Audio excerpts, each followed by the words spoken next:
환율이 1,500원 갈 것 같다고 얘기했지 정말 1,500원 다 돼갈지 몰랐거든요. 어제 환율이 1,480원을 넘었다가 조금 내려와서 1,476원이 됐는데요. 실제로 달러 살 때 지금 환율이 1,500원이 넘습니다. 1,500원이면 진짜 심각한 거예요. 1,500원은 제 기억이 딱 두 번 있었던 것 같은데 IMF 시절이랑 리먼 사태 시절 두 번이었습니다. 그때는 정말 엄청난 위기라 생각해서 그럴 수도 있다라 생각했었고 바로 1,500원 찍고 바로 내려왔어요. 근데 지금은 그런 느낌이 아니에요. 잠깐의 일이 아니라 3년째 환율이 계속 올라가고 있기 때문에 기업들이 얼마나 버틸 수 있을지 알 수가 없어요. 이 속도면은 다음 주에 정말 1,500원을 눈으로 볼 수도 있을지도 모르겠는데 그렇게 되면 어떤 일이 벌어질지 예상을 해봤습니다. 그리고 이 일이 얼마나 심각한 건지 다시 한번 좀 상기시켜드리기 위해서 영상을 찍습니다. 환율이 오르면은 수출 기업은 좋은 거 아니냐 교과서적인 얘기 하는데 그렇지 않습니다. 수출 기업들은 의외로 환해지를 많이 걸어놨어요. 그래서 환차익이 별로 없을 수도 있습니다. 반대로 수입 자재를 사와서 가공을 한 다음에 수출을 하잖아요. 수입 자재 가격은 인상분을 그대로 반영합니다. 거기다가 달러 빚으로 자금을 조달했을 수도 있고요. 달러 빚으로 설비나 항공기를 산 기업들이 있겠죠. 그대로 부채 증가로 이어집니다. 환율이 10원씩 오를 때마다 기업 빚이 1조 8천억이 올라가는데요. 3년 전에 1,100원에서 지금 1,500원 됐으니까 기업들의 빚이 환율 때문에 72조 원이 늘었다는 거죠. 그리고 원유랑 가스는 겨울철에 수요가 더 늘어나는데 환율 영향을 그대로 받습니다. 경기 침체라고 하는데 유가가 지금 70달러가 넘거든요. 유가가 70달러라고 하더라도 작년 대비 환율이 10% 올랐으면은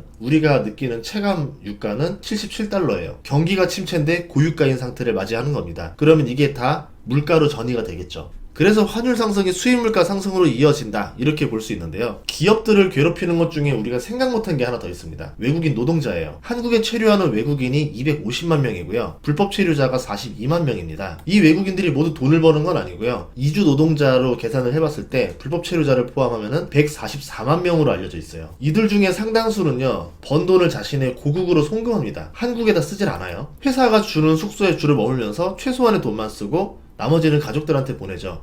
그것이 그들의 희망이기 때문에 국내의 소비를 잘 안 하려고 합니다. 문제는 이들도 환율이 오르면은 자국에 송금하는 돈이 달러기 때문에 줄어들게 돼요. 우리는 원화 기준으로 월급을 계산하지만 그들 입장에서는 자국의 통화 기준이 되고 달러 기준으로 임금을 계산하게 됩니다. 환율이 불리해진 만큼 임금을 더 받으려고 하겠죠. 아마 내년부터는 외국인 노동자들도 임금을 많이 올려달라고 많이 요구를 할 겁니다. 그러면 기업들 입장에서는 원자재 가격도 올랐는데 노동자들 임금까지 올라가니까 훨씬 더 마진이 줄어들겠죠. 내년에는 적자로 전환하는 기업들이 꽤 나올 거라 보고 있어요. 만약에 돈을 안 올려주면 외국인들 입장에서는 꼭 한국에서 일할 필요는 없는 거거든요. 환율이 유리한 국가로 가면 됩니다. 우리나라 많은 제조업 현장이 외국인 노동자에 의존하고 있기 때문에 이들의 임금 인플레이션을 무시할 수가 없을 거예요. 국내에서 보이지 않는 물가 상승 요소도 있다라는 점을 말씀드리고 싶었던 거고요. 국제 수지에서 금융 및 임금 수지를 보면요. 해외로 나가는 돈이 더 많습니다. 그리고 그 격차가 점점 벌어지고 있어요. 코로나 이전에는 한 6억에서 8억 달러 정도였는데 올해 18억 달러를 예상하고 있습니다. 여기에 눈에 보이는 수입 물가도 빠르게 상승하고 있는데요. 11월에 전달 대비 1.1% 상승이라고 해서 여러분들이 낮다고 생각할 수 있는데 10%면 엄청 높은 거거든요. 수입 물가를 전년 대비로 바꾸고 제가 원화 기준으로 바꿔봤습니다. 현재 3% 상승했어요. 여름에는 9.9% 상승했습니다. 국내 수입 물가가 다시 상승세로 돌아선 거죠. 소비자 물가는 최근치가 1.5%였는데 다음 달을 1.74%를 전망하고 있습니다. 경기는 최악인데 물가가 빠르게 올라가고 있어요. 물가가 빠르게 오르면은 금리 인하가 어려워집니다. 물가가 오르는데 금리 인하를 한다? 인플레가 폭주할 수도 있죠. 그런데 시장은 내년 1월에 금리 인하를 또 할 거로 보고 있습니다. 한국은행도 내년 금리를 더 내릴 거라고 말을 했고요. 금리를 포기하든 환율을 포기하든 해야 되는 상황인데 지금은 환율을 포기하는 모양새입니다. 기준금리 인하 가능성에도 주담대 금리는 오히려 오르고 있는데요. 예금 금리는 떨어지는데 대출 금리만 오르고 있습니다. 그만큼 채권 시장 심리가 좋지 않다. 이렇게도 볼 수 있고요. 채권 시장은 인플레를 반영할 수밖에 없어요. 미국도 연준이 3달 연속 금리를 내렸는데 미국채 10년물 금리는 4.6%로 오히려 올랐습니다. 미국도 인플레가 오른다고 보고 있는 거죠.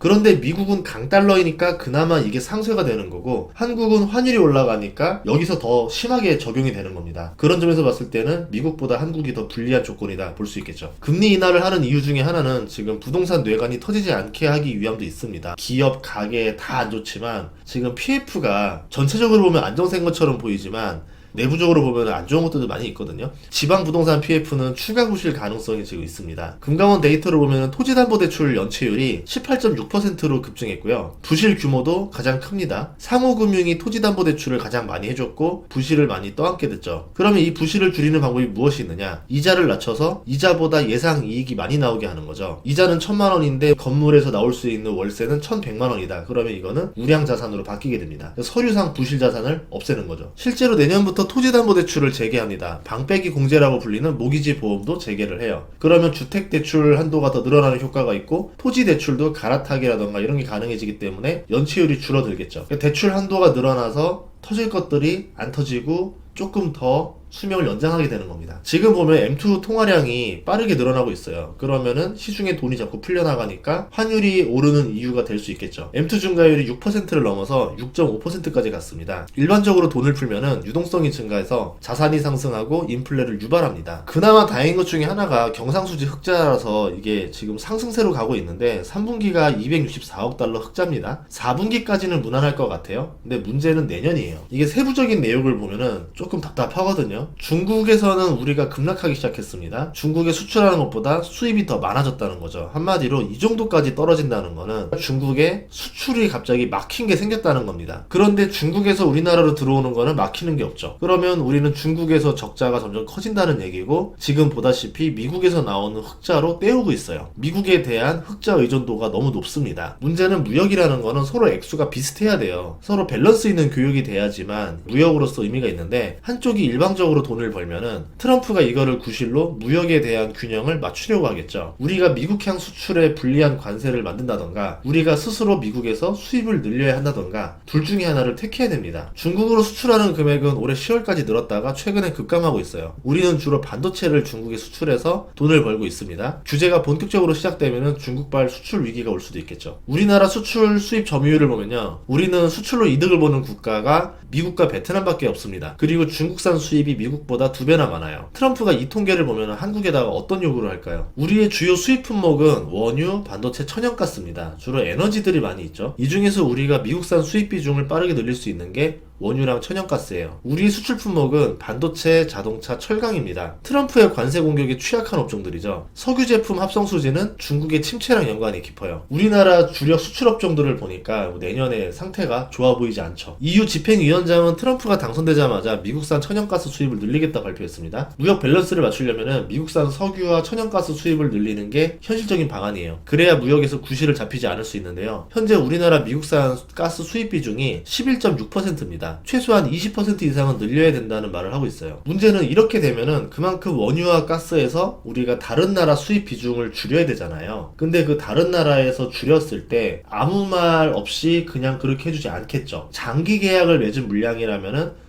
그거를 파기하는 위약금을 내야 될 거고 우리가 중동 비중이 좀 높은 편인데 중동 입장에서도 가장 비싸게 에너지를 사가주는 아시아 고객을 잃고 싶지 않을 겁니다. 미국한테는 싫은 내색을 못하니까 한국한테 뭔가 약간 강경한 대응을 할 수도 있겠죠. 그러면 중동에다 수출하는 우리나라는 이제 건설, 조선, 엔지니어링, 원자력, 방산 중에서 리스크에 노출될 수 있는 업종들이 나올 수도 있는 겁니다. 그럼 중동에서 에너지 수입을 줄이는 대신에 다른 투자를 해주면서 그 나라를 좀 달래줘야 되겠죠. 일본은 외교를 여우같이 잘하는 편인데 벌써 미국산 LNG 수입을 크게 늘리기로 했습니다. 일본은요 호주산이 43%, 말레이시아가 17%, 러시아가 9.5%, 미국이 5.7%예요. 미국산 수입량을 2배로 늘려도 별 문제도 없고 중동 비중이 크지 않기 때문에 미국산 수입량을 늘린다고 해서 수출에 보복을 당하거나 그럴 가능성도 낮습니다. 반면에 한국은 작년에 4,412만 톤을 수입했는데요. 그 중에 호주가 24%고 카타르가 20%예요. 말레이시아가 15%고 미국이 12%, 오만이 11% 정도 됩니다. 우리나라는 중동 비중이 30%가 넘죠. 참고로 카타르는요 LNG선 발주량 세계 1위예요. 우리나라 조선사의 주요 고객이기도 합니다. 그리고 미국산 수입 비중이 이미 높은 편이에요. 여기서 더 올리려면은 20%까지면은 상당한 부담이 되겠죠. 이런 것들을 고려했을 때 우리나라가 가스를 늘리는 것도